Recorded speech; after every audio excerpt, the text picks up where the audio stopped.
ஓம் நம சிவாய.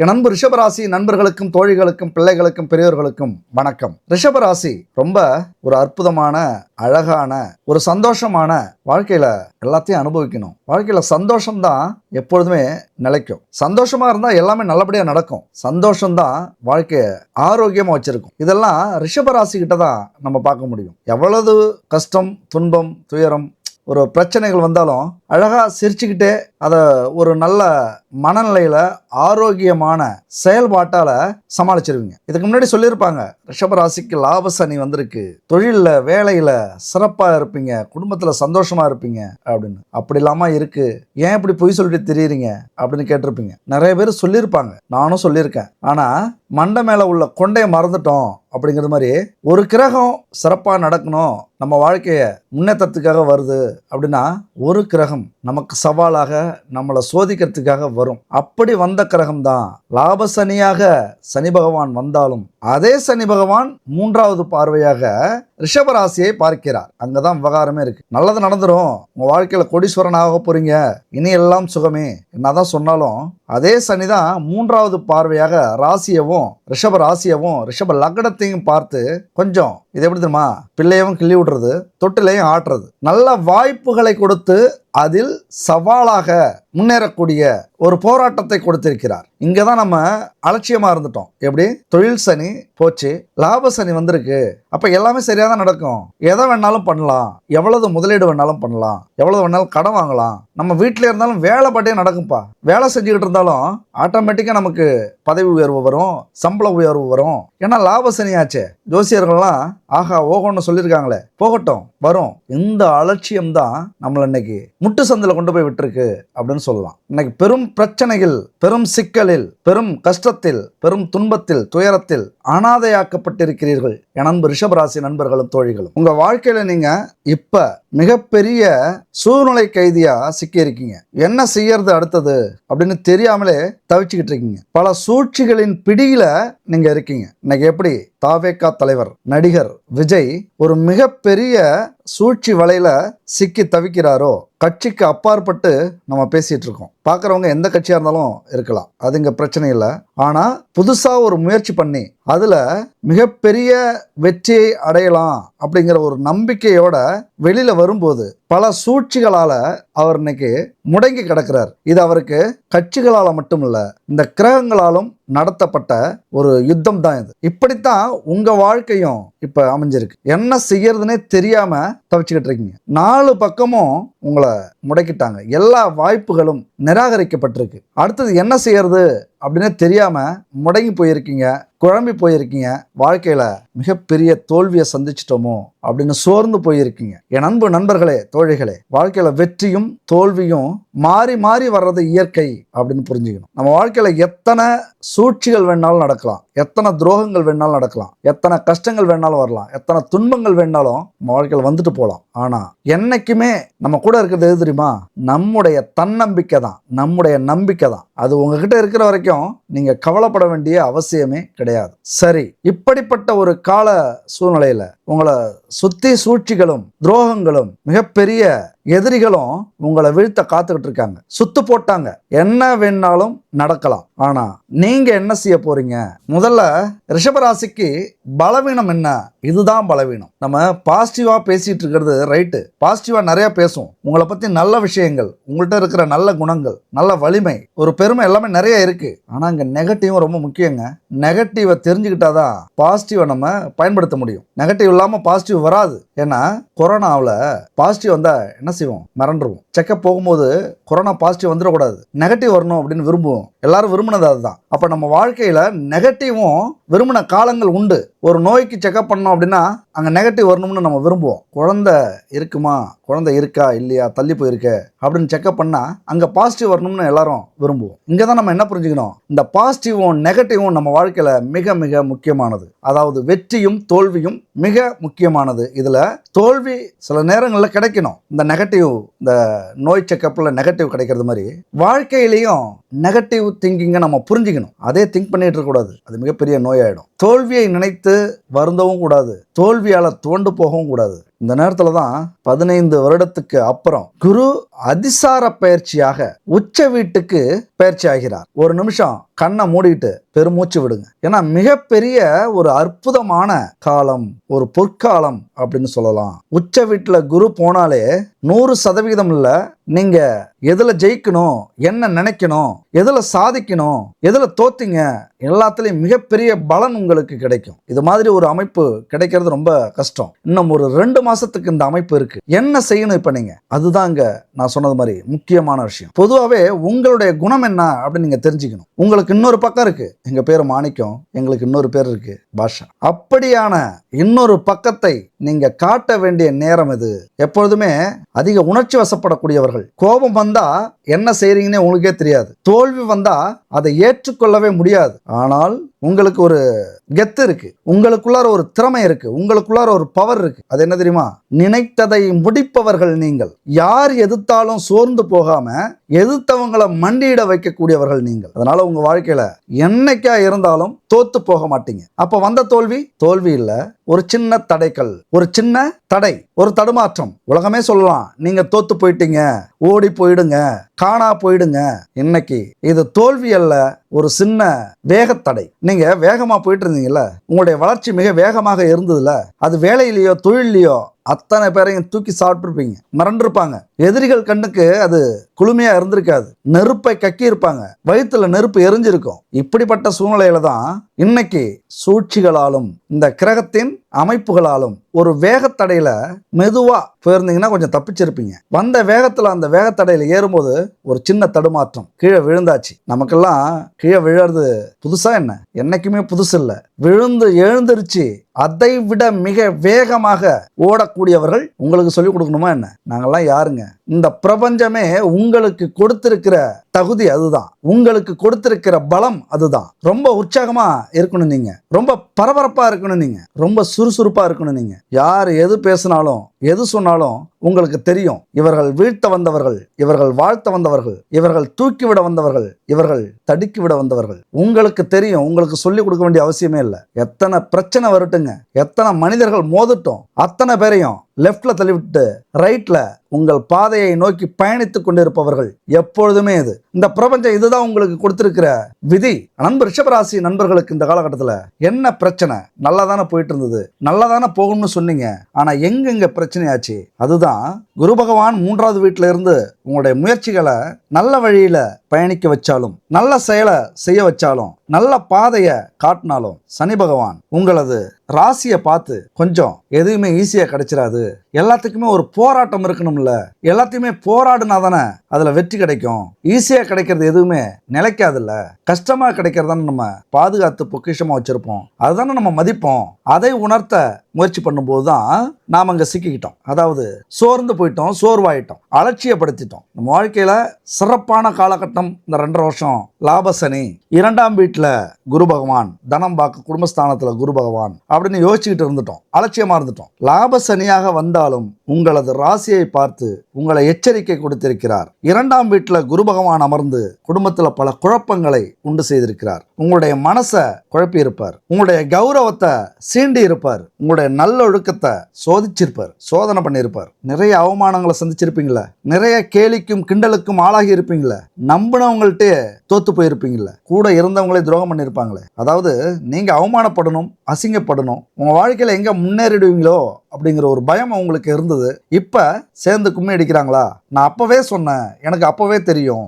இதெல்லாம் நடக்குன்னு எனக்கு அப்பவே தெரியும். அதாவது ஏதோ ஒரு வகையில சோர்ந்து போய் கிடந்த நாம வாழ்க்கையில முன்னேறுவோம் அப்படின்னு முடிவு பண்ணி ஒரு வெற்றி 2 வெற்றியை பார்க்கும்போது நீ ஜெயிப்பண்ண தெரியும்னு பாராட்டினவங்க நம்ம வேகமா போய் வேகமா செயல்பட்டு ஒரு இடத்துல நம்ம சரிக்கிட்டோம். இப்ப நடிகர் விஜய் மாதிரி. அப்ப நம்ம சோர்ந்து கிடக்கிற இந்த காலகட்டத்தில் தான் எல்லாருக்கும் ஒரு சந்தோஷம். ஏன்னா நம்மளுடைய வளர்ச்சி அவங்களுக்கு பிடிக்கல. ரிஷபராசி நண்பர்களுடைய தோழிகளுடைய வளர்ச்சி பிடிக்காததால் பல துரோகங்கள் நடந்திருக்கு. வேலையிலையும் தொழிலையும் கூட இருந்தவங்க குழி பறிச்சிருப்பாங்க. ஏன்? 8வது வீட்டை சனி பகவான் பார்க்கிறார். தனம் பாக்கு குடும்பஸ்தானத்துல குரு பகவான் இருந்தார். ஏகப்பட்ட பண கஷ்டம், நிறைய லாபம் வர்றது மாதிரி தான் இருக்கும், ஒரு சந்தோஷம் இருந்திருக்கும், ஏதோ ஒரு மன திருப்தி இருந்ததா வேலையிலையும் தொழிலையும். ஆனா வந்த பணம் எங்க போச்சு, வந்த லாபம் எங்க போச்சு, ஏதாவது ஒரு சேமிப்பு இருந்ததா, அதனால திருப்தி இருந்ததா? இருந்திருக்காது. நிறைய வருமானம் வருது, நிறைய லாபம் வருது, சம்பளம்லாம் நிறைய தான் கிடைச்சது அப்படின்னு நம்ம சந்தோஷப்பட்டாலும் வந்த பணமும் அந்த சந்தோஷமும் நிலைக்காம போயிடுது. மறுபடியும் அதே பிரச்சனை, குடும்ப பிரச்சனை, தொழில் பிரச்சனை, வேலையில பிரச்சனை, கடன். மனசு தான் சந்தோஷமா இருக்கு, ஆனா நடக்கிறதெல்லாம் ஆப்போசிட்டா நடக்குது. புரிஞ்சிக்கவே முடியலையே என்ன நடந்தது இல்லையா? நம்மளையும் மீறி நடந்துருச்சு. என் அன்பு ரிஷபராசி நண்பர்களே, தோழிகளே, எப்பொழுதுமே நான் சொன்ன மாதிரி பலவீனம் என்னதான் பலவீனம் என்னதான் நடந்துருச்சு. இங்க என்ன தெரியுமா, ரிஷபராசி அப்படின்னாலே மாற்றங்களை விரும்ப மாட்டீங்க. எதுவாக இருந்தாலும் உணர்ச்சி வசப்படுறது, எல்லாரையும் நம்பிடுறது, யார் உதவி கேட்டாலும் யோசிக்காம சிந்திக்காம உதவி செஞ்சிடுறது, கொஞ்சம் புகழ்ந்து பேசினா மயங்கிடுறது. ரொம்ப அழகா இருக்கீங்க அப்படின்னா போதும், அவங்கள நம்ப ஆரம்பிச்சிருவீங்க. ரொம்ப தைரியமா இருக்கீங்க அப்படின்னா போதும், அவங்க என்ன சொன்னாலும் கேட்க ஆரம்பிச்சிருவீங்க. உங்க வாழ்க்கையில இதுதான் ரொம்ப பெரிய பிரச்சனை. உணர்ச்சி வசப்படக்கூடியவர்கள் எதையுமே சாதாரணமா மேலோட்டமா எடுத்துக்க மாட்டீங்க. அறிவால் வீழ்த்த முடியாது, அன்பால் வீழ்த்தி விடலாம். என் நண்பர் ரிஷபராசி நண்பர்களையும் தோழிகளையும் அன்பால் மட்டுமே வீழ்த்தி விடலாம். அதனாலதான் இப்ப வீழ்ந்து கிடைக்கீங்க, முடங்கி கிடைக்கீங்க. உங்களது பலம் ரொம்ப பெருசு. சோம்பலா இருக்கிற நேரத்துல சுறுசுறுப்பா எழுந்து பயணம் செய்ய ஆரம்பிச்சிருவீங்க. எவ்வளவு பெரிய பிரச்சனைகள் வீட்டு வாசல் வந்து நின்னாலும் பொறுமையா கையாண்டு அதை முடிப்பீங்க. புயலே அடிச்சாலும் பூகம்பமே வந்தாலும் அப்படி அசால்ட்டா உங்களுடைய மன வலிமையால் அதை சமாளிக்கக்கூடிய ஒரு சக்தி உங்கள்கிட்ட இருக்கு. என்ன நினைக்கிறீங்களோ அதை முடிக்கக்கூடிய ஒரு அமைப்பு உங்கள்கிட்ட இருக்கு. அது மட்டும் இல்ல, நம்பினவங்களை கைவிட மாட்டீங்க. ஏன்னா ரிஷபராசிக்கு அதிபதி சுக்கிரன். சந்தோஷம்தான் வாழ்க்கையில ரொம்ப முக்கியம். உங்களை நம்பினவங்களுக்கும் உங்க கூட இருந்தவங்களுக்கும் உங்களுக்காக வந்தவங்களுக்கும் எதை வேணாலும் கொடுப்பீங்க, எந்த சந்தோஷத்தை வேணாலும் கொடுப்பீங்க. இது ஒரு வகையில குடும்பத்துக்கு பலம், மூன்றாவது நபர்களுக்கு பலவீனம். இந்த பலவீனத்தை புரிந்து கொண்டு உங்களது பலத்தை இந்த காலகட்டத்தில் அதிகப்படுத்த வேண்டும். அவ்வளவுதான். பெரிய திட்டம்லாம் தீட்ட வேண்டாம். ஏன் முடங்கி கிடக்கணும்? கெட்டாலும் மேன்மக்கள் மேன்மக்களே, சங்கு சுட்டாலும் வெண்மை மாறாது. அந்த மாதிரி தான் உங்களுடைய வெள்ள மனசுக்கு உங்களால் எதையும் சாதிக்க முடியும். எங்கேருந்து விழுந்தாலும் எழுந்திருச்சு நடக்க முடியும். எத்தனை பேர் சூழ்ந்தாலும் திருப்பி அடிக்க முடியும். அதாவது சாது மிரண்டால் காடு கொள்ளாதுன்னு சொல்லுவாங்க. மிகப்பெரிய சாதுங்க நீங்க. ஆனா உங்களுக்கே தெரியாது உங்களுடைய கோபத்தின் உச்சநிலை எப்படி இருக்கும் அப்படின்னு உங்களுக்கே தெரியாது. இந்த நேரத்தில் நீங்க கோவப்பட வேண்டிய ஆள், கோவப்பட்டே தான் ஆகணும். சில நேரத்தில் அமைதியா இருக்கிறதும் குத்தம், சில நேரத்தில் கோவப்படுறதும் குத்தம், சில நேரத்தில் கோவப்படாததும் குத்தம். இங்க கோவப்படாம இருந்தீங்க அப்படின்னா உங்களை வீழ்த்தி குழிக்குள் தள்ளிவிட்டு மூடி அங்க ஒரு செடியை கொடியை நட்டுருவாங்க. நண்பர் ரிஷபராசி நண்பர்களும் தோழிகளும் விழித்து கொள்ளக்கூடிய ஒரு காலகட்டம். குரு பகவான் 2ஆம் வீட்டிலிருந்து 3வது வீட்டிற்கு மாறி இருக்கிறார். முயற்சி ஸ்தானத்துக்கு உச்ச வீட்டுக்கு போயிருக்காரு. 12 ராசியிலேயே வெறித்தனமா வேட்டையாட போறது நீங்க தான். நான் முன்னாடியே சொல்லிட்டேன், சுத்து போட்டாங்க, என்ன வேணாலும் நடக்கலாம். இனிமே எல்லாத்துக்கும் தயாராயிருங்க. உங்க பக்கம் நியாயம் இருக்கு, உங்க பக்கம் தர்மம் இருக்கு, தன்னம்பிக்கை அதிகம் இருக்கு. உச்ச வீட்டுல குரு வந்து அமர்ந்துட்டார். நீங்க சொல்றதுதான் இனிமே கேட்கணும். குட்ட குட்ட குனிஞ்சிங்கல்ல, நிமிர்ந்து மட்டும் பாருங்க. இப்படி இருக்கிற கருத்தை இப்படி வச்சுட்டு பேசி பாருங்க, மிரண்டுருவாங்க. உங்களுடைய முயற்சி நெருப்பு மாதிரி இருக்கும். உங்களுடைய ஃபர்ஸ்ட் அடின்னு சொல்லுவாங்களா, முதல் அடி, இனிமே வைக்கக்கூடிய ஒவ்வொரு அடியும் மிக பெருசா இருக்கும். அதுல 1000 அர்த்தம் இருக்கும். நீங்க எது சொன்னாலும் எது செய்தாலும் எது பேசினாலும் சரி 1000 அர்த்தம் இருக்க போகுது. நிறைய அடிபட்டீங்க. காயம்பட்ட சிங்கத்தின் மூச்சு கர்ஜனையை விட பயங்கரமா இருக்குன்னு சொல்லுவாங்க. நிறைய அடிபட்டாச்சு, துரோகத்தை அனுபவிச்சாச்சு, யார் நல்லவர்கள் யார் கெட்டவர்கள் புரிஞ்சாச்சு. இதுக்கு மேல என்ன இருக்கு? யார் துணை? அந்த ஈசன் தான் துணை. யாருமே வேண்டாம். உங்களுடைய தன்னம்பிக்கை இருக்கிற வரைக்கும் நீங்க பயப்பட வேண்டிய அவசியமே இல்லை. இது ரொம்ப பெரிய பலம்ங்க. ரிஷபராசிக்கு பெரிய பலம். பார்க்கறதுக்கு தான் சோர்வா இருப்பீங்க, பார்த்தா கிண்டல் பண்ணுவாங்க. எப்பொழுதும் சோர்ந்து சோர்ந்து படுக்கிறீங்க, எந்த வேலை விட்டாலும் சோர்வா செய்றீங்க, எதை சொன்னாலும் உடனே செய்ய மாட்டேங்கிறீங்க சொல்லுவாங்க. இது எப்படி தெரியுமா? ஆம கதை மாதிரி. என்னதான் பார்க்கறதுக்கு அமைதியா இருந்தாலும் சோர்வாக இருந்தாலும் செயல்ல வந்து வெறித்தனமா இருப்பீங்க. இதுக்கு மேல நீங்க எடுக்கிற ஒவ்வொரு முயற்சியும் நெருப்பு மாதிரி செயல்பட ஆரம்பிக்கும், அப்படியே பத்திக்கும். நீங்க என்ன வேணாலும் முயற்சி பண்ணுங்க. இந்த நேரத்துல வேலையை விட்டு துரத்துனாங்கல்ல, தானா உங்களை கூப்பிட வருவாங்க வேலைக்கு. உடனே லெட்டர் வரும். ஆசைப்பட்ட கனவு கண்ட ஒரு துறையில சாதிக்கணும்னு நினைச்சிருப்பீங்க, அங்கிருந்து உங்களுக்கு அழைப்பு வரும். இந்த நேரத்துல முயற்சி பண்ணுங்க, ஈஸியா உங்களுக்கு கிடைக்கும். எந்த துறையில் இருந்தாலும் சரி, சினிமா துறை, அரசியல் துறை, அரசு துறை, டெக்னாலஜி, தகவல் தொடர்பு துறை, இப்படி எந்த துறையில இருந்தாலும் சரி, மருத்துவத்துறை, கன்ஸ்ட்ரக்ஷன், கட்டிடக்கலைத்துறை, எந்த துறையில் இருந்தாலும் ஒரு அடி நீங்க எடுத்து வைங்க. முயற்சி ஸ்தானத்துல உச்ச வீட்டில் போய் அமர்ந்திருக்கிறாருங்க. அதாவது ஒவ்வொருத்தருக்கும் ஒவ்வொரு காலகட்டம் வரும். ஏதாவது ஒரு 15 வருடம் மிகப்பெரிய வளர்ச்சி இருக்கும். யாருக்கு நீங்க உலகத்துல யாருக்கு நீங்க பார்த்தாலும் சரி, ஒரு 15 வருஷம் பீக்கில் இருப்பாங்க. அவங்களுடைய புகழ் பயங்கரமா தெரிக்கும், மிகப்பெரிய வளர்ச்சி அடைவாங்க. எல்லாருக்குமே சரி, ஒரு வாய்ப்பு. அது இந்த பிரபஞ்சம் கொடுக்கக்கூடிய ஒரு வாய்ப்பு. அந்த வாய்ப்பு இப்ப ரிஷபராசி நண்பர்களுக்கும் தோழிகளுக்கும் வந்திருக்கிறது. 2 மாசம் தான் டைம். எப்படி 2 மாசம் தான். இந்த 2 மாசம் முடிஞ்சு அடுத்து ஒரு 5-6 மாசத்துக்கு அப்புறம் மறுபடியும் அதே வீட்டுக்கு வருகிறார் குரு பகவான். என் நண்பு ரிஷபராசி நண்பர்களே, தோழிகளே, வரக்கூடிய 7 சனியை அசால்ட்டா சமாளிக்கணும் அப்படின்னா இன்னைக்கு வீழ்ச்சிக்கிட்டே தான் ஆகணும். சோர்ந்து போகக்கூடாது. உலகத்தை புரிந்து கொண்டீர்கள், புரிய வச்சிருக்கோம். யார் நல்லவன் யார் கெட்டவன். நம்பினவர்கள் மோசம் செய்திருப்பார்கள். யாரோ 3வது மனிதர்கள் உங்களுக்காக துணை இருப்பார்கள். இந்த காலகட்டத்தில் இதுதான் உங்களுக்கு சரியான நேரங்கிறது. இந்த உலகம் என்ன, நீங்க இருக்கிற துறையில யார் எப்படி, நிறைய புரிந்து கொள்ளக்கூடிய ஒரு அமைப்புங்க இந்த அமைப்பு. அதாவது தோல்வி அப்படின்னா எல்லாருக்கும் எந்த அளவுக்கு புரியுதுன்னு தெரியல. தோல்வியை கண்டாலே நம்ம பயப்படுறோம், தலதரிச்சு ஓடுறோம். ஐயோ வாழ்க்கையில தோத்துறவே கூடாது, தோத்துட்டா அது அவமானம், அசிங்கம். தோல்வின்னா என்ன தெரியுமா? ஒரு தோல்வி போதும் நம்ம வாழ்க்கையில இந்த உலகத்தை புரிஞ்சுக்கிறதுக்கு. மனிதர்களையும் புரிஞ்சுக்கலாம், சூழ்நிலையும் புரிஞ்சுக்கலாம், நம்ம குடும்பத்தை பத்தியும் புரிஞ்சுக்கலாம். ஒரு தோல்வி போதும் நம்ம வாழ்க்கையில. அதுக்கு தான் முதல்ல தோற்போம். அந்த தோல்வி தான் இப்போ உங்களுக்கு வந்திருக்கிறது. எந்த பிரச்சனையாக வேணாலும் இருக்கட்டும், எந்த சூழ்நிலையாக வேணாலும் இருக்கட்டும், சூழ்நிலையையும் பிரச்சனையையும் காரணம் காட்டாதீங்க. உங்களுக்கு கொடுத்திருக்கிற இந்த பிரபஞ்ச விதி என்ன?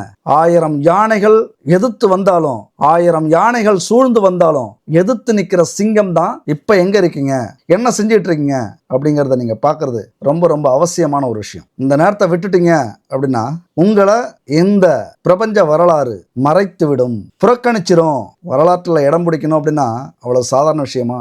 வரலாற்றில் யார் இடம் பிடிச்சிருக்கா? ஜெயிச்சவங்களும் அவர்களை எதிர்த்து தோத்தவர்களும் தான். ஜெயிக்கிறதும் தோக்கிறதும் முக்கியம் இல்லைங்க, களத்துல கலந்துக்கிறது தான் முக்கியம். தோத்துட்டோமே, அதாவது களத்துக்கு போறதுக்கு முன்னாடியே பல தடைகள் வரும். ஒரு எடுத்துக்காட்டுக்கு எலெக்ஷன் 6 மாசம் இருக்கு, ஆனால் இப்ப களத்துக்குள்ளார வந்திருக்கிறார் விஜய் அவர்கள். அதுக்கு முன்னாடி எவ்வளவு போராட்டம், எவ்வளவு பிரச்சனை, எவ்வளவு அவமானம், எவ்வளவு சூழ்ச்சிகள். இன்னும் களத்துக்கே வராத அவரை இந்த அடி அடிக்கிறாங்களே. அப்படித்தானே உங்களது சூழ்நிலையும் இருக்கு. அதுல இருந்து மீண்டு வந்தாதான் வாழ்க்கை, மீண்டு வந்தாதான் வெற்றி, மீண்டு வந்தாதான் சரித்திரம், சாதனை, வரலாறு. 1000 பிரச்சனைகள் வந்தாலும் கொஞ்சம் சோர்ந்து போயிடுவீங்க. இது ரொம்ப பெரிய ஒரு பிரச்சனைங்க. உங்கள்கிட்ட நிறைய பேர் வருவாங்க, இந்த பிரச்சனை என்ன ரொம்ப பாதிச்சிருச்சுங்க, வாழ்ந்து என்ன செய்ய போறோம் அப்படின்னு இருக்கு, முடங்கி கிடக்கிறேன், எனக்குன்னு ஆறுதலுக்கு யாரும் இல்லை, யாரும் உதவி பண்ண மாட்டேங்கிறாங்க, கூட பிறந்தவங்களே கண்டுக்க மாட்டேங்கிறாங்க, நான் எவ்வளவோ கஷ்டப்பட்டேன், அப்பா சரியில்லை, அம்மா சரியில்லை, அண்ணன் தம்பி சரியில்லை, அக்கா தங்கச்சி சரியில்லை, என்னுடைய உழைப்பெல்லாம் உறிஞ்சினவங்க இன்னைக்கு நான் அனாதை ஆக்கிட்டாங்க, ஏதோ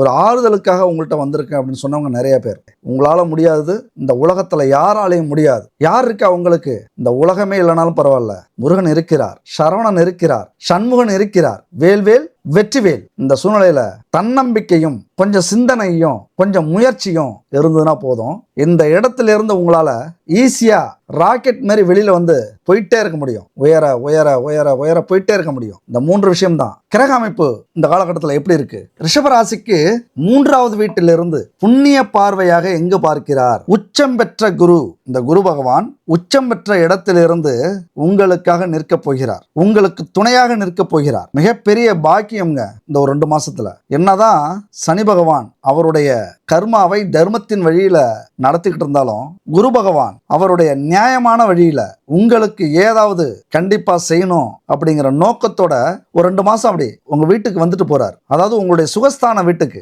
நீங்க எங்க சுகமா இருக்கீங்களோ அந்த வீட்டுக்கு வந்திருக்கிறார். என்ன சொல்ல வராரு? தம்பி இந்த மாதிரி அலட்சியமா இருக்காத, சின்ன பொண்ணு பெரிய பொண்ணு இந்த மாதிரி சோர்ந்து போய் இருக்காதீங்க, நான் இருக்கிற வரைக்கும் உங்களுக்கு கவலையே வேண்டியதில்லை. இதெல்லாம் ஒரு மாயை, இருக்கிற பிரச்சனைகள்லாம் ஒரு மாயை. இன்னைக்கு இருக்கும் நாளைக்கு போயிடும். உங்களுடைய சந்தோஷத்தையும் சுகத்தையும் சிரிப்பையும் நீங்க விடலாமா? நான் பலமா வந்திருக்கேன், நீங்க கவலைப்படுற? வண்டி வேணுமா, வீடு வேணுமா, நிலம் வேணுமா, சொத்து வேணுமா, சுகம் வேணுமா, எல்லாத்தையும் கொடுக்கறதுக்கு நான் ரெடியா இருக்கேன், அதை வாங்கறதுக்கு நீ ரெடியா இல்லையா, இப்படி முடங்கி போயிருக்கிறியே அப்படின்னு கேட்கக்கூடிய காலம் இது. சரி, அடுத்தது என்ன? அவருடைய பார்வை கோடி புண்ணியம் அல்லவா? எங்க பாக்குறாரு? இந்த 2 மாசத்துக்கு எங்க பாக்குறாரு அப்படின்னா உங்களுடைய களத்திர ஸ்தானத்துல பாக்குறாரு. அச்சச்சோ, களத்திர ஸ்தானத்திலையா, குடும்பஸ்தானத்திலையா, கணவன் மனைவி ஸ்தானத்திலையா? ஆமாங்க, இனிமே மன்மதன் தான், இனிமே மோகினி ஆட்டம் தான் வீட்டுல. என்ன நண்பர்களே, தோழிகளே, உச்சம் பெற்று குடும்பஸ்தானத்தை குரு பகவான் பார்க்கிறார். 2 மாசம் பிரிஞ்சவங்கலாம் ஒன்று சேர்ந்துடலாம், புரியாதவங்கலாம் புரிஞ்சுக்கலாம். கணவன் மனைவிக்குள்ளார ஏதாவது பொண்ணை பார்த்து லவ் சொல்ல முடியல, பையனை பார்த்து லவ் சொல்ல தயக்கமா இருக்கு அப்படின்னா இப்போ சொல்லிடுங்க. குழந்தைலாம் இல்லைன்னா இப்போ முயற்சி பண்ணுங்க. கல்யாணம் ஆகி ரொம்ப வருஷம் ஆகுது, குழந்தை இல்லை, இப்போ முயற்சி பண்ணுங்க. ஏன்னா உச்ச வீட்டிலிருந்து குரு பகவான் உங்களது களத்திர ஸ்தானத்தை பார்க்கறாரு, குடும்பஸ்தானத்தை பார்க்கறாரு, இல்லற வாழ்க்கை அந்த ஸ்தானத்தை பார்க்கறாரு. இனிமே காதல் பாட்டாதான் கேட்பீங்க, ஒரே ரொமான்ஸ் தான். இன்பம் பொங்கும் வெண்ணிலா வீசுதே, இப்படிதான். இனிமே ஒரே லவ் தான், ஒரே லவ் பாட்டா கேட்க தோணுது அப்படின்னு சொல்லுவாங்கல்ல, அந்த மாதிரி கணவனாக இருந்தாலும் மனைவியாக இருந்தாலும் முழுசா புரிஞ்சுப்பீங்க, நேசிக்க ஆரம்பிப்பீங்க. ஏதோ ஒரு வகையில பிரிஞ்ச காதல் துளிர்விடும், ஒரு புரிதல் வரும். உங்களுக்கு துரோகம் பண்ண காதல் அல்லது உங்களை நம்பாம பிரிஞ்ச காதல், உங்களை விட்டு போன காதல் இன்னைக்கு ஒரு பெரிய புரிதலோட உங்க முன்னாடி வந்து மண்டியிடும். மன்னிச்சிருங்க, தெரியாம யார் பேச்சோ கேட்டு போயிட்டேன், என்னமோ என் வாழ்க்கையில ஒரு கெட்ட காலம் போல, மன்னிச்சிரு எப்படின்னு காதலனும் காதலையும் ஒரு டூயட் பாட போகக்கூடிய காலகட்டம் இது. எத்தனை பிரச்சனைகள் வீட்டுக்குள்ளார, ஒரு கோபம், எனக்கு தான் எல்லாம் தெரியுங்கிற ஒரு வேகம், என்னாலதான் முடியுங்கிற ஒரு தன்னம்பிக்கை, அதை எல்லாத்தையும் விட்டுட்டு செல்லம் தங்கம் நீ சொல்றத நான் கேட்காம விட்டுட்டேன், மன்னிச்சிக்க, என் கூட வா, வீட்டுக்கு வா, சண்டை போட்டு போயிட்டிய, கடைசி வரைக்கும் நான் தான் உன்னை பெத்தவங்கல்ல அப்படின்னு கணவனும் என்னை மன்னிச்சிரு, நான் தெரியாம வீட்டுக்கு வந்துட்டேன், எங்க வீட்டுக்கு என்னதான் இருந்தாலும் அவசரப்பட்டுட்டேன், இப்பதான் அதை நான் புரிஞ்சுக்கிட்டேன். இப்படி மனைவியும் தவறை உணர்ந்து நடந்ததை மறந்து ஒன்றிணையக்கூடிய ஒரு காலகட்டம் இந்த காலகட்டம். எவ்வளவு பிரச்சனை இருந்தாலும் அதெல்லாம் இப்ப தெரியாது, இதெல்லாம் பிரச்சனைகள் அப்படின்ட்டு. ஏன்னா அதே வீட்டுல சூரியனும் செவ்வாயும் இருக்கிறார்கள். அந்த அதிகாரத்தை விடலனாலும் எப்படி கணவன்கிட்டையும் மனைவி கிட்டையும் அதிகாரத்தை விடலனாலும் நடிக்கவாவது செய்வீங்க. எப்படியாவது கொண்டு வந்துருவோம், எப்படியாவது சேர்ந்துருவோம், எப்படியாவது அந்த அன்பையும் பாசத்தையும் அடைஞ்சிருவோம் அப்படிங்கிற ஒரு ஏக்கம் உங்கள்கிட்ட இந்த காலகட்டத்தில் இருக்கும். ஒரு புரிதலோட, ஒரு தன்னம்பிக்கையோட, ஒரு மன்னிக்கிற மனப்பக்குவத்தோட இப்ப நீங்க செயல்படுவீங்க. மிகப்பெரிய அறிவாளி மாதிரி பேசுறதுக்கான வாய்ப்புகள் உண்டு. குடும்பத்துல மெச்சிப்பாங்க, யாரு நீயா இது, நீனா இப்படி பேசுறது, நீ இப்படிதான் பேசுவ, ஆனா எப்பொழுதும் என்ன அடிச்சு துரத்துவ, எப்பொழுதும் என்கிட்ட சண்டை போடுவ, நீ எவ்வளவு சொன்னாலும் கேட்க மாட்டேன், இல்ல ராஜா, இல்லடா தங்கம், எப்பொழுதும் நான் இனிமே அப்படிலாம் பண்ண மாட்டேன், இப்படிலாம் கொஞ்சி குழாவ வேண்டிய ஒரு காலகட்டம் இது. அந்த கௌரவத்தையும் தன்னம்பிக்கையும் விட்டு கொடுக்காம முயற்சி பண்ணுவீங்க. முயற்சி பண்ணீங்க, அதாவது பிரிஞ்சு போன தம்பதிகள் ஒன்று சேரக்கூடிய, பிரிஞ்சு போன காதல் ஒன்று சேரக்கூடிய, பிரிஞ்சு போன உறவுகள், அன்பான உறவுகள் ஒன்று சேரக்கூடிய ஒரு காலகட்டம், ஒரு அற்புதமான காலகட்டம் இந்த காலகட்டம். இதை முறையாக பயன்படுத்தினீர்கள் அப்படின்னா குடும்பத்துல ஒற்றுமை வலுப்படும். காதல்லாம் திருமணத்துல போய் முடியும், குழந்தையே இல்லைன்னா குழந்தை பாக்கியம் கிடைக்கும். இதை தவறாக பயன்படுத்தினா என்ன நடக்கும்? சனி பகவான் ஓரக்கண்களால் பார்த்து கொண்டிருக்கிறார். எந்த வீட்டை பார்க்கறாரு? 8வது வீட்டை பார்க்கறாரு. நீங்க எங்க எப்ப கொஞ்சம் வழி தவறி நடப்பீங்க, எப்ப உங்களை கவுக்கலாம், எப்ப அவமானப்படுத்தலாம், எப்ப ஜெயிலுக்கு உங்களை இழுக்கலாம், ஊரை விட்டு துரத்தலாம், நாட்டை விட்டு துரத்தலாம், வெயிட் பண்ணிட்டு இருக்கார் நீதி தேவன் சனி பகவான் காத்திருக்கிறார். இதை நெகட்டிவா நினைச்சுக்காதீங்க. உங்க வாழ்க்கையில ஒரு எச்சரிக்கை, ஒரு அலர்ட் அப்படின்னு நினைச்சிங்க. இப்ப எப்படி நடிகர் விஜய் எந்த இடத்தெல்லாம் தப்பு செய்யறாரோ அதெல்லாம் கவனித்து கொண்டிருந்த எதிரிகள் வலை விரிச்சு வலையில சிக்க வச்சுட்டாங்கல்ல, வலையை விரித்து அந்த வலையில் சிக்க வைத்த கதை. உங்களுக்கு எந்த இடம் வீக்னஸ்? ரிஷபராசி நண்பர்களுக்கும் தோழிகளுக்கும் எந்த இடம் வீக் அப்படின்னா அன்பால உங்களை கவுத்துடலாம். இந்த குடும்பத்துல தான் நம்ம பலமா இருக்கும், இல்லற வாழ்க்கையில. இதுல கொஞ்சம் சுக்கிரன் இல்ல ரிஷபராசி நண்பர்களே தோழிகளே, நான் உங்களை சொல்லல, சுக்கிரனுடைய குணம் என்ன தெரியுமா? அதுதான் சுக்கிரனை நல்லதாகவும் சொல்லலாம், கெட்டதாகவும் சொல்லலாம். எந்த நேரத்தில் வேணாலும் நம்மளை அவமானப்படுத்துற அளவுக்கு ஒரு பாதையில கொண்டு போய் விட்டுருவார், வழி தவறி நடக்க வச்சிருவார், உடல்ல ஒரு கிளர்ச்சி ஏற்படும், சனி பகவானோட சேர்ந்துருவார். ஏதாவது கர்மாவை தீர்க்கணும் அப்படின்னு முடிவு பண்ணிட்டார் அப்படின்னா சனி பகவானுடன் சேர்ந்து கொண்டு கெட்ட பாதையில் இறக்கி விடுவார். யாரை பார்த்தாலும் ஒரு ஈர்ப்பு வரும், யாரை பார்த்தாலும் ஒரு ஆசை வரும், யோசிக்கவே முடியாது. ஏன்னா இன்னைக்கு யோசிக்கிற அந்த புதன் பகவானும் சுக்கிரன் வீட்டுல, எதையுமே தைரியமா செய்யக்கூடிய சூரியனும் அந்த சுக்கிரன் வீட்டுல, விவேகத்தோடு வேகமாக செயல்படக்கூடிய செவ்வாயும் சுக்கிரன் வீட்டுல. இதுதாங்க காலம். உங்களுக்கு வலை விரிச்சதை இப்படிதான், எசக்க பிசுக்கா போய் மாட்டிப்பீங்க. பெண்களாக இருந்தால் சொல்லவே தேவையில்லை, ரொம்ப எச்சரிக்கையா இருங்க. ஆசை வார்த்தையில விழ வச்சு உங்களை ஈஸியா கவுக்கிறதுக்கான வாய்ப்புகள் உண்டு. என்னதான் இந்த சுகம், காம சுகம் அப்படிங்கிறது எல்லாருக்கும் பொதுவானது தான். ஆனா இந்த கௌரவத்தோட, கட்டுப்பாட்டோட அந்த கணவன் மனைவிக்குள்ளார இருக்கிறது தான் அது மிகப்பெரிய பாக்கியம். அதெல்லாம் கிடைக்கணும்னா மிகப்பெரிய யோகம் வேண்டும். இந்த நேரத்தில் சிக்கிக்காதீங்க. 7ஆம் வீட்டை குரு பகவான் உச்சம் பெற்று பார்க்கறது உங்க குடும்பத்தில் மிகப்பெரிய சந்தோஷத்தையும் மாற்றத்தையும் ஒரு முன்னேற்றத்தையும் கொடுக்க போகிறார். குடும்பத்தோட சேர்ந்து உங்க வாழ்க்கையில் முன்னேற போறீங்க. நான் சொன்னது மாதிரி புரிந்து கொள்ளாத காதலன் காதலி, புரிந்து கொள்ளாத கணவன் மனைவி, பிரிந்து போன அன்பான உறவுகள் எல்லாமே ஒன்று சேரக்கூடிய ஒரு அமைப்பு இந்த பார்வையால. அடுத்தது பாக்கியஸ்தானத்துல குரு பகவானின் பார்வை விழுது. மிகப்பெரிய யோகம். கவலைப்படாதீங்க, நிறைய ஐடியா கிடைக்கும். நீங்களாம் கொடுத்து வச்சிருக்கணும். இந்த 2 மாசத்துல உங்க வாழ்க்கையே மாறப்போகுது. தானா மாறாது. இதை தான் நம்ம புரிஞ்சுக்கணும். எப்பொழுதுமே வீடியோ ஃபுல்லா சொல்றது, கிரகங்கள் உங்களுக்கு சாதகமாக வரும்போது அதை பயன்படுத்த நீங்க முயற்சி பண்ணணும். முயற்சி பண்ணாம யாரையும் குத்த சொல்ல முடியாது. கிடைக்கலையே அப்படின்னு வருத்தப்பட்டு என்ன பண்றது? ஒன்றும் இல்லை, ஒரு பஸ்ஸுக்கு காத்திருக்கீங்க பஸ் ஸ்டாண்டில், என்ன ஊருக்கு போகணும் அப்படின்னு உங்களுக்கு தெரியுது, நிற்கிறீங்க. பல குழப்பங்கள், பல கஷ்டங்கள், பல பிரச்சனைகள் இருக்குது உங்களுக்கு. பஸ் ஸ்டாண்டில் நிற்கும்போது நீங்கள் எந்த ஊருக்கு போகணுமோ அந்த பஸ் வந்து நிற்கிது. அந்த பஸ்ஸை பார்த்துட்டு உடனே அதில் ஏறிடுவோம் அப்படின்னு யோசிக்காம பல யோசனை. இந்த பஸ் எங்கே போகுதோ, இந்த பஸ்ஸு போகும்போது ஏதாவது விபத்தில் சிக்கிடுமோ, வேற ஊருக்கு போய் நம்மளை கொண்டு போய் இறக்கி விட்டுருமோ, இப்படி பல சந்தேகத்தில் யோசிச்சுக்கிட்டே இருந்துட்டு பஸ்ஸை மிஸ் பண்ணிட்டா என்ன நடக்கும்? அந்த இடத்துல ஸ்டக் ஆகி அப்படியே நின்றுட்டு தான் இருப்பீங்க. அடுத்த வாய்ப்புகள் உடனேலாம் வராது. அடுத்த வாய்ப்பு வர்றதுக்கு பல மாதங்களாகும், பல வருடங்களாகும். நம்ம ஆயுசு கூட இந்த வலியிலையும் வேதனையிலையும் முடியறதுக்கான வாய்ப்புகளும் உண்டு. இவ்வளவு எளிதாக நான் புரிய வச்சிருக்கேன் அப்படின்னா என்ன செய்யணும்? எந்த சூழ்நிலையாக இருந்தாலும் சரி, முதல்ல அந்த பஸ்ஸில் நம்ம ஏறிடுவோம். பஸ் வேற ரூட்ல போதா இறங்கிப்போம், இதில் தப்பு இல்லையே. ஆனால் ஏறாமல் இருக்கிறது தான் இங்கே பிரச்சனையே. ஏதோ நம்ம போக வேண்டிய இடத்துக்கு கொஞ்சம் தூரமாவது போய் இறங்கிட்டோம், அடுத்த பஸ்ஸுக்கு காத்திருப்போம், அது வேற. ஆனால் ஏறணும். அப்படித்தான் இப்போ கிடைக்கிற வாய்ப்புகளை நம்பிக்கையோட நீங்க பயன்படுத்தணும், முயற்சி பண்ணணும். பாக்கியம் அமைஞ்சிருக்கு. இந்த 2 மாசம் உங்களுக்கு என்ன வேணாலும் கொடுக்குறேன், நீங்க வேணா முயற்சி பண்ணிக்கங்க. எங்களுக்கும் காலம் வரும், காலம் வந்தால் வாழ்வு வரும், வாழ்வு வந்தால் அனைவரையும் வாழ வைப்போமே. எதிர்பார்த்துட்டு இருந்தீங்களா? தவிச்சுக்கிட்டு இருந்தீங்களா? துடிச்சுக்கிட்டு இருந்தீங்களா? தூங்காம ஏக்கத்துல இருந்தீங்களா? உங்களுக்காகத்தான் இந்த 2 மாசம் உச்ச வீட்டில் குரு பகவான் வந்து அப்படியே ராஜா மாதிரி உட்காந்து, அதைத்தான் குரு பகவான் அதிரடியா சொல்லியிருக்காரு. சும்மா அலட்சியமா சொல்லல, உச்சம் பெற்று சொல்லுகிறார், அதிகார தன்மையோடு சொல்லுகிறார், கட்டளை இடுகிறார். யார் எங்கே? அனைத்து பிரச்சனைகளையும், அனைத்து துன்பங்களையும், அனைத்து துயரங்களையும், அனைத்து எதிரிகளையும், துரோகிகளையும் முடக்குங்கள். யாருக்கு எதிராக? நண்பர்களுடைய, தோழிகளுடைய சுகத்துக்கு எதிராக, சந்தோஷத்துக்கு எதிராக எது இருந்தாலும் அதை முடக்குங்கள் அப்படின்னு கட்டளை இடுகிறார். இது ஒண்ணு போதாதா?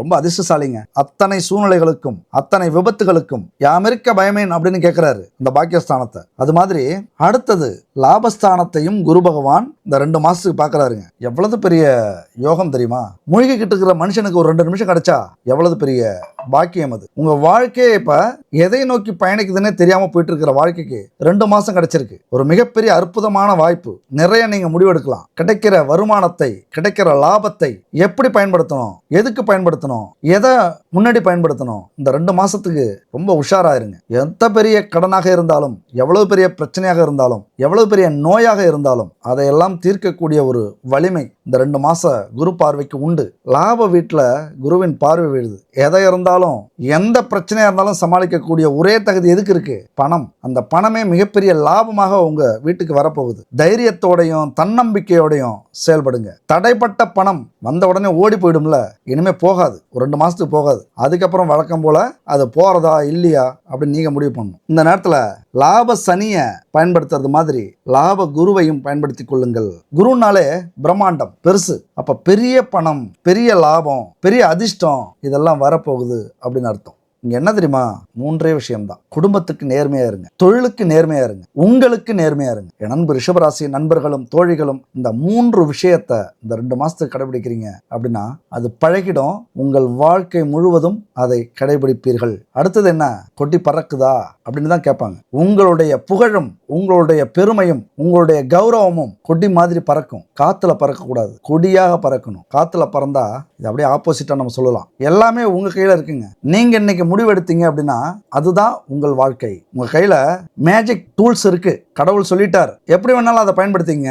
என்ன கேட்குறீங்களோ அது உங்களுக்கு கிடைக்கும் அப்படின்னு சொல்லிட்டார். என்ன கேட்க போறீங்க அப்படிங்கிறது உங்க கையில. நண்பர்களே, தோழிகளே, எது நடந்தாலும் நன்மைக்கே அப்படின்னு கடந்து நெக்ஸ்ட் என்ன அப்படின்னு போகக்கூடிய ஒரு காலகட்டத்தில் ஒரு கட்டாயத்தில் இருக்கிறீர்கள். மூழ்கி போயிடாதீங்க. உங்களுக்குள்ளார ஒரு வலையை அமைச்சுக்கிட்டு அதுக்குள்ளார முடங்கி போயிடாதீங்க. மீண்டு வாங்க. எழுந்து நடக்கிறதுக்கு முயற்சி பண்ணுங்க. எதுவுமே தெரியாத, உலகமே புரியாத ஒரு குழந்தை கூட விழுந்தா எழுந்திருச்சு நடக்கிறதுக்கு தான் பார்க்கும். எத்தனை முறை விழுந்தாலும் சரி, யோசிச்சு பாருங்க. எத்தனை முறை விழுந்தாலும் எழுந்திருச்சு நடக்கிறத நாம கண்கூடா பார்க்கிறோம். எதுவுமே தெரியாத குழந்தை அப்படின்னா நாமெல்லாம் அந்த தன்னம்பிக்கை உங்களுக்கு இயற்கையாகவே இந்த பிரபஞ்சம் கொடுத்திருக்கிறது. அதைத்தான் மீண்டும் மீண்டும் சொல்லிக்கிட்டே இருப்போம். எப்பொழுதுமே சொல்லுவோம். அடுத்தது, நம்ம எப்பொழுதுமே பரிகாரத்தை விட மாட்டோம். நமக்குன்னு ஒரு பரிகாரம் ரொம்ப முக்கியம். ஏன்னா வாழ்க்கையில ஏதோ தவறுகள் செஞ்சு, பாவங்கள் செஞ்சு இந்த சூழ்நிலைக்கு தள்ளப்பட்டிருக்கோம். அதற்கு பரிகாரம் அப்படிங்கிறது ரொம்ப முக்கியம். எல்லாரும் சொல்லக்கூடிய ஒரு வார்த்தை இது. நான் எப்பொழுதுமே பண கஷ்டத்தை தான் பார்த்துட்டு இருக்கேன். எனக்குன்னு ஒரு விடிவு காலம் வராதா? நானும் பணக்காரர் ஆக மாட்டேனா? எனக்கும் சேமிப்பு அப்படிங்கிறது என்னாலே முடியாதா? எப்படி புலம்பிக்கிட்டே இருப்பீங்க. அதாவது நாம வாங்கி வந்த வரம் அப்படி, நாம வாங்கி வந்த கர்ம வினை அப்படி. நமக்கு கொடுக்கப்பட்ட இடம் 10வது வீடு, ஜீவனஸ்தானம் அப்படின்னு சொல்லக்கூடிய 10ஆம் வீடு மிக மிக முக்கியமானது. ஏன்னா எல்லா பிரச்சனைக்கும் ஒரே தீர்வு என்ன? பணம். அந்த பணம் எங்கிருந்து வருது? நாம செய்யற வேலையில, தொழில இருந்து வருது. அப்ப அந்த இடம், அந்த ஸ்தானம் நமக்கு சிறப்பா இருக்கணும். சிறப்பா இல்லைன்னா பிச்சை கூட எடுக்க வேண்டிய சூழ்நிலை நமக்கு அமைஞ்சிரும். சிறப்பா இருந்தனா ராஜ வாழ்க்கை தான். ஒருவேளை சிறப்பா இல்லை, நம்ம சூழ்நிலை சரியில்லை, கடன் வாங்கி நிறைய வச்சிருக்கோம், நம்ம வாழ்க்கை எங்கேயோ போயிட்டு இருக்கு, எப்ப பார்த்தாலும் அடுத்தவங்ககிட்டே போய் கடன் கேட்டுக்கிட்டே இருக்கோம், வரவும் செலவும் சரியா இருக்கு, சேமிக்கவே முடியல, நினைச்சதை வாங்க முடியல, ஒரு ஹோட்டல் போனா ஒரு கொட்டா மாதிரி இருக்கிற ஒரு கீத்து போட்ட ஹோட்டலுக்கு தான் போய் சாப்பிட வேண்டியதா இருக்கு, ஒரு பெட்டி கடையில தான் போய் ஜாமான் வாங்க வேண்டியதா இருக்கு, ஒரு லக்ஸரி லைஃப் அப்படின்னா என்னன்னே வாழ்க்கையில தெரியல. இன்னைக்கும் ஒரு ஸ்கூட்டர் இருக்கு, ஒரு சைக்கிள் இருக்கு வீட்டில், அதில் தான் போயிட்டு இருக்கோம், இல்லைன்னா நடந்து தான் போறோம். இப்படி பண பிரச்சனை, ஏகப்பட்ட பிரச்சனைகள் இருக்கிற உங்களுக்கு காரணம் என்ன அப்படின்னு புரியாது. எல்லாமே கர்ம வினை தான். எல்லாமே நாம வாங்கி வந்த வரம், நம்மளுடைய தலையெழுத்து. ஆனால் அதை அப்படியே நம்ம விட்டுற முடியுமா? நாம யாரு? நம்ம சிங்கமாச்ச. விதி போன வழியிலே நம்ம பயணிக்கலாம் முடியாது. நமக்கான வழியை மதியால் நாம செதுக்குவோம். மலை மூடி இருக்க நம்ம பாதையில மழை வந்துருச்சா, எடுங்க, உளிய அடிச்சு உடைங்க, பாதையை உருவாக்குங்க. இதுதான் நமக்கு கொடுக்கப்பட்ட ஒரு வலிமை, இந்த பிரபஞ்சம் கொடுக்கப்பட்ட ஒரு வலிமை. நாம நேரம் சரியில்லைன்னு வச்சுக்கேன், நம்ம மனைவி கூட வச்சிருக்கிற பணத்தை கொடுக்க மாட்டாங்க. நமக்கு நேரம் சரியில்லைன்னு வச்சுக்கேன், கஷ்டப்பட்டு நம்ம பிள்ளைங்களை படிக்க வச்சிருப்போம், ஒரு வேலையில சேர்த்திருப்போம். ஆனா அவங்க சம்பாரிச்சு நமக்கு அந்த பணத்தை கொடுக்க மாட்டாங்க. இந்தா அம்மாவுக்கு, இந்த அப்பாவுக்கு கொடுக்க மாட்டாங்க. கஷ்டப்படும் போது யாராருக்கெல்லாம் நம்ம உதவி பண்ணியிருப்போம், நாம கஷ்டப்படும் போது யாரும் உதவி பண்ண மாட்டாங்க. ஒரு சொத்து வாங்கணும்னு ஆசையா இருக்கும், காலம் முழுவதும் கனவாவே அது போயிடும். ஒரு வீடு கட்டணும்னு ஆசையா இருக்கும், காலம் முழுவதும் கனவா போயிடும். அப்படியே பிள்ளைங்க சம்பாரிச்சு சொத்து, வீடு, நிலம் வாங்கினாலும் அங்க போய் உங்களால படுத்து உறங்க முடியாது. நிம்மதியா நாமளும் ஜெயிச்சிட்டோம் அப்படின்லாம் சொல்ல முடியாது. இப்படிப்பட்டவர்களுக்கு என்ன பரிகாரம்? நண்பர்களே, தோழிகளே, பரிகாரம் அப்படிங்கிறது நம்ம வாழ்க்கையில கிடைச்ச மிகப்பெரிய பொக்கிஷம். விதியவே நம்ம மதியால மாத்தலாம் அப்படின்னா அந்த பரிகாரம் ரொம்ப ரொம்ப முக்கியமானது. என்ன செய்யலாம், என்ன பரிகாரம் அப்படின்னு பாத்தீங்கன்னா, பண கஷ்டம் வந்துருச்சே அப்படின்னு புலம்பாம, இதுதான் விதி அப்படின்னு நினைக்காம, ஒரு திங்கட்கிழமை காலையில 6 மணி இல்லைன்னா மாலையில 6 மணிக்கு போய் எங்க போகணும்? முருகன், வள்ளி தெய்வானை இருக்கிற கோவிலுக்கு போங்க. அதாவது குடும்பத்தோட, முருகன் குடும்பத்தோட இருக்கிற கோவிலுக்கு போங்க. காலையில 6 மணி இல்லைன்னா மாலையில 6 to 7 இந்த நேரத்துக்கு போயிட்டு ஒரு சுத்தமான நெய், பசுமாட்டு நெய் எடுத்துட்டு போங்க. கடையில கிடைக்குதே அப்படின்லாம் வாங்கி பயன்படுத்தாதீங்க. சுத்தமான நெய் வாங்கிட்டு போங்க. அப்படி சுத்தமான நெய் உங்களுக்கு கிடைக்கல அப்படின்னா பாருங்க, சுத்தமான பசுமாட்டு நெய் குட் பேபி தயாரிச்சிருக்காங்க. அந்த ஸ்கிரீன்ல பாருங்க, கான்டாக்ட் நம்பர் இருக்கு, 9043688626.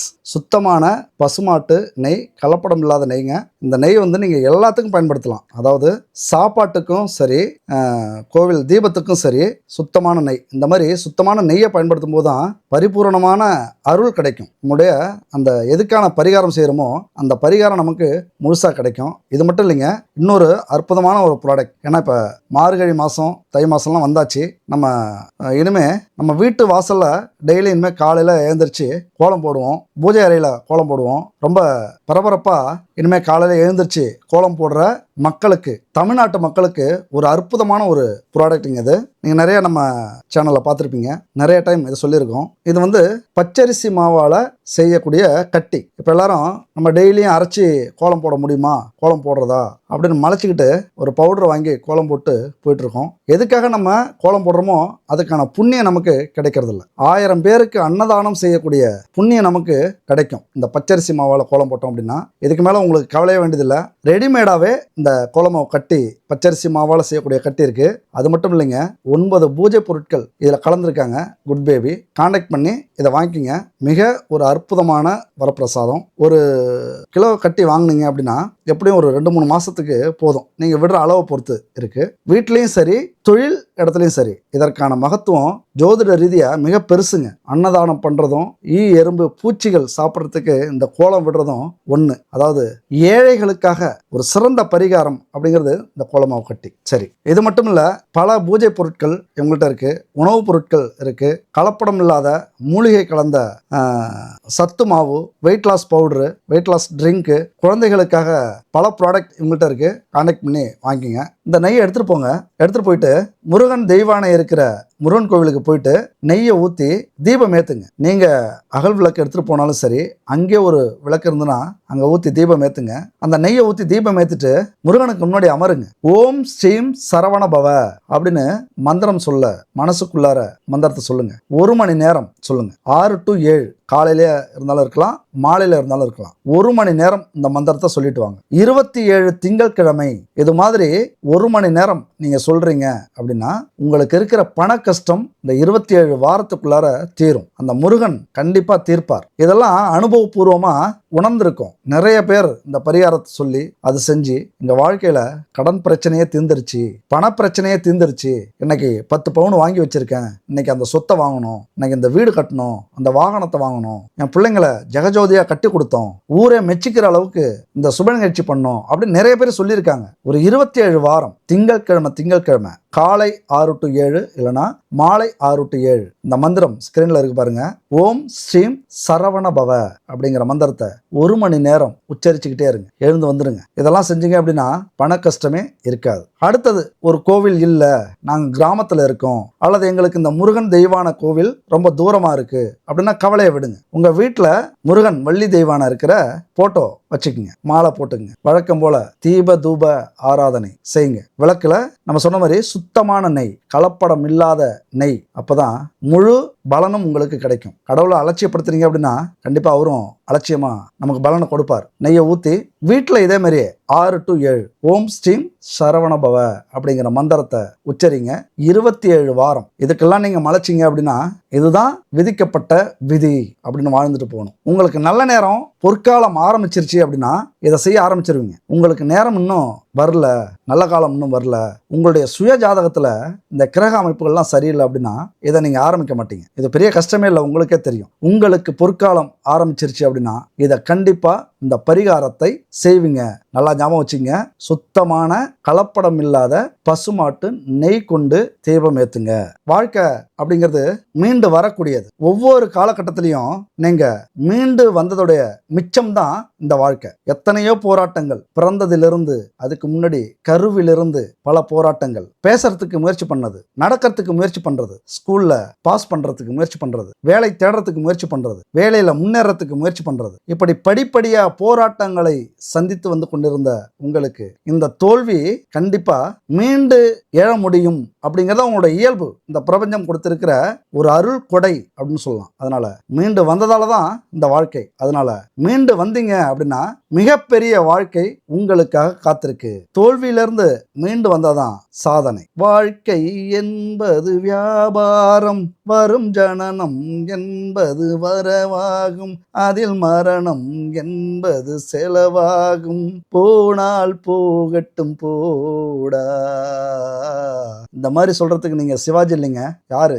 மனதுக்கு மட்டும் பயந்து விடு, மானத்தை உடலில் கலந்து விடு, இருக்கின்ற வரையில் வாழ்ந்து விடு, இரண்டினில் ஒன்று பார்த்து விடு, இரண்டினில் ஒன்று பார்த்து விடு. என்னதான் நடக்கும் நடக்கட்டுமே.